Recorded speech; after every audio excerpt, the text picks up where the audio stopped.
તાપીમાં નિઝર તાલુકાના તમામ આદિવાસી સમાજ દ્વારા નિઝર એસબીઆઈ ચોકડીથી રેલી કાઢી નિઝર સેવા સદન પહોંચી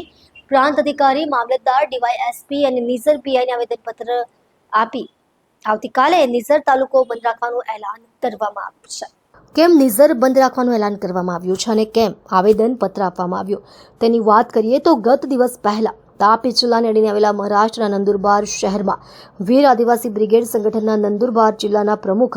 એવા જય બાબા વળવી ઉપર એક મરાઠા સમાજના ઈસમ દ્વારા જાહેરમાં જીવલેણ હુમલો કરી હત્યા કરવામાં આવી હતી, જેને લઈ નિઝર તાલુકાના તમામ સંગઠનો અને આદિવાસી સમાજ દ્વારા નિઝર એસબીઆઈ ચોકડીથી રેલી કાઢી સેવા સદન પહોંચી નિઝર પ્રાંત અધિકારીને આવેદનપત્ર આપી જય બાબા વળવીને જાહેરમાં ચપ્પુ મારી હત્યા કરનાર આરોપીને ફાંસીની સજા આપવામાં આવે તેવી આદિવાસી સમાજ વતી માંગ કરવામાં આવી છે. સાથે જ જય બાબા વળવીને ન્યાય મળે તે હેતુથી આવતીકાલે નિઝર તાલુકો બંધ રાખવાનું એલાન પણ કરવામાં આવ્યું છે. સર્વર પાડવી, તાપી.